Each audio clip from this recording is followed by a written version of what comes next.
Bernadette, sorry. Sobrang sorry. Mali ako na hindi ko pinaalam sa'yo. Pero, alam ko kasi na hindi ka papayag eh. Talagang hindi ako papayag. Because you're using my lola to get to me! Hindi, Bernadette, maniwala ka sa akin. Wala akong masamang intensyon. At lalong wala akong balak na saktan ka. Gusto ko lang talaga makatulong. Lalo-lalo na nung nakilala ko si Lola Kuring. Both of my parents died when I was 3 years old. Lola Cedes ko ang nagpalaki sa akin.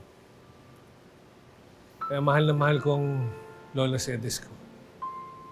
Lungkot na lungkot din ako nung namatay siya. Since then, pinangako ko sa sarili ko na kahit sa paanong paraan, ibabalik ko sa mga katulad ni Lola Kuring ang pagmamahal na binigay sa akin ng lola ko. Maniwala ka sa akin, Bernadette. So please understand. Janet, let's go! Bernadette, please wait. Kung hindi mo ako kayang patawarin, please, huwag mo naman ipagkait sa akin na alagaan ko si Lola Kuring. Let's go! Nabulilyaso na. Hindi ka lang mawawala ng aalaga ang lola. Mukhang pati love life mo madidisgrasya pa. Minor-minor muna tayo sa pag-ibig, bossing. Baka lalo tayong madisgrasya niyan. Kilala mo ako. Hindi ako marunong pumeno pagdating sa usaping pag-ibig. Yun lang.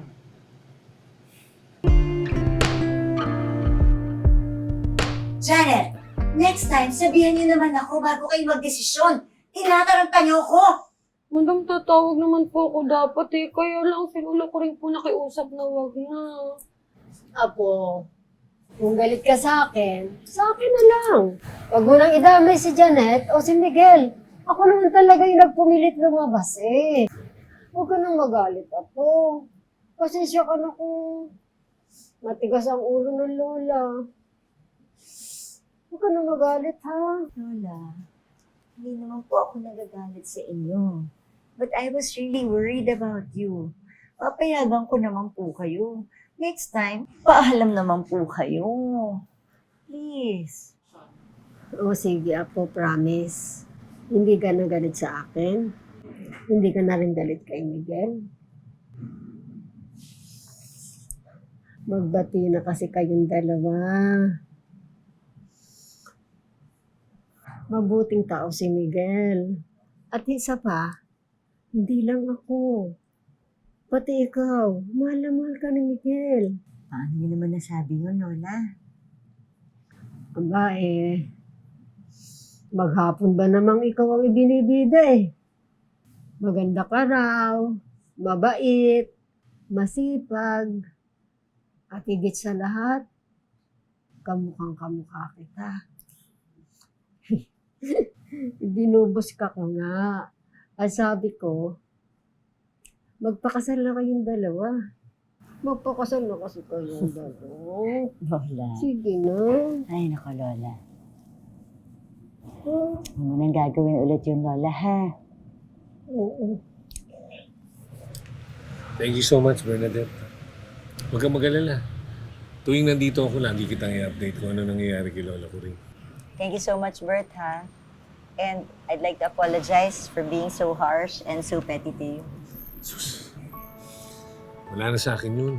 Saka kasalanan ko din naman. Ang importante, meron akong chance na lagi ko makita si Lola Kuring. At siyempre, ikaw na din. Madalas na tayo magkakasama. Hala, may hawak agad ng kamay. Grabe naman. Sorry nadala lang. Nanginig kasi ako bigla eh. Alam mo naman, basta ikaw, nanginginig ako lagi.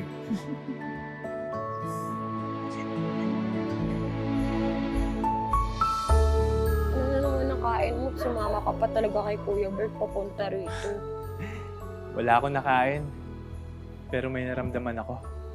Tsug! Tsug! Tsug! Sabi ng heart ko. Ano ka na naman? Pinapakilig mo na naman ako. Ano ba? Marupok nga ako, di ba nga? Huwag kang mag-alala, compatible tayo. Marupok, mapusok, at kulot. Diba? Boom!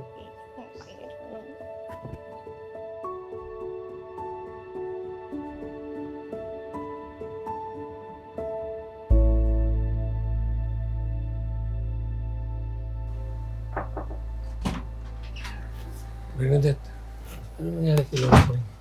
Magdamag siyang di nakatulog eh. She doesn't wanna eat. Kanina ko pa siya gustong dalhin sa ospital, pero ayaw niya. Hintayin ka daw niya.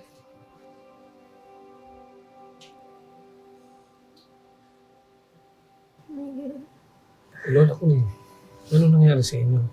Ayaw niyo raw po kumain. Paano kayo gagaling kung hindi kayo kakain? Wala akong gana. Pinilis na ako dito kay Bernadette. Pinipilit ako kumain. Wala nga akong gana. Lola, hindi bubuti ang pakiramdam niyo kung hindi kayo kakain. Gusto niyo po bang dali namin kayo sa ospital para ma-check up kayo? Hindi na. Ipapahinga ko lang to. Tsaka, makita ka lang kayo ni Bernadette. Agaling na ako. Pero Lola, mas mabuti magpatingin pa rin tayo sa doktor para sigurado tayong okay kayo. Bernadette, Oo. tandaan na ang lola. Kahit naman anong gawin natin, hindi naman talaga mapipigilan ang paglisan. Pero alam mo, masaya akong Lola, kahit please. mawala ako. Masaya ako. Lola, please don't say that. Here you go again. Totoo yung sinasabi ko. Masaya na akong lilisan kasi may makakasama ka na. May mag-aalaga at magmamahal sa'yo. Nagbalik na si Bert. Lola, tama bang rinig ko? Tinawag mo siyang Bert? Ha? Bert, mangako ka sa akin na mamahalin mo ng tapat at buong-buo ang aking apo. Huwag mo siyang paiiyakin. Dahil kung hindi, babangon talaga ako sa hukay at hahambalusin kita. Oo naman po, Lola Coring.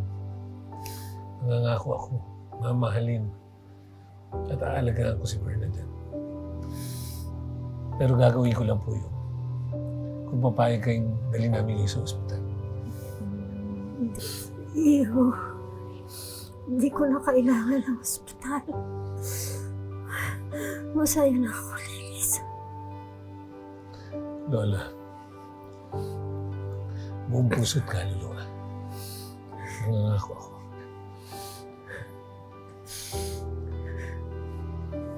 Bernadette, mangako ka. Tulad ng ipinangako ko kay Lolo Carding mo na si Bert lamang ang kaisa-isang lalaking iibigin mo habang buhay. Lola. Yes, Lola. Opo, Lola.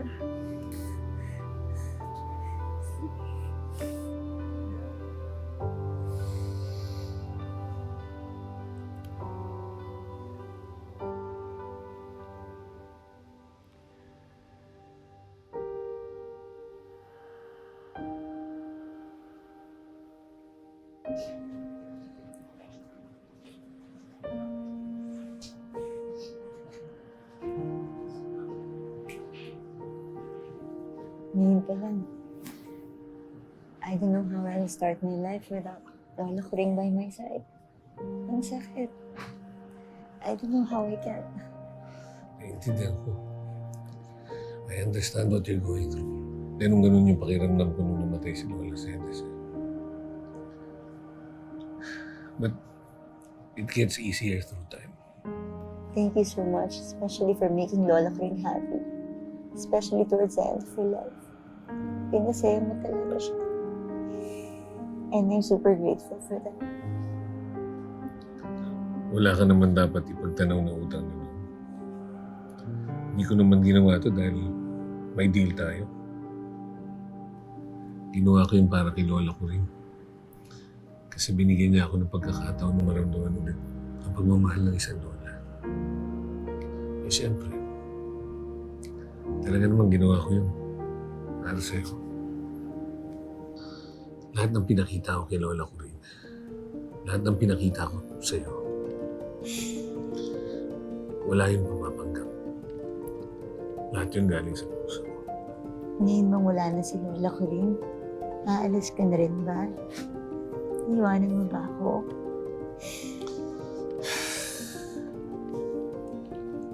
Kung ako lang papipiliin,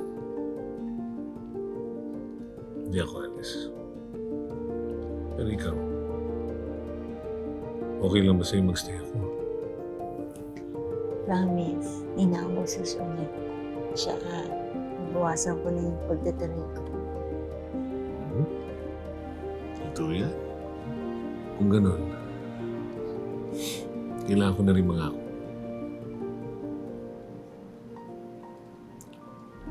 Ingatan kita. Unawain. Aalagaan. At mamahalin panghabang buhay. Nanginginig. Sure yan. Sure na sure. Ayoko kasing bumangon si Lola ko rin sa hukay at hambalusin ako.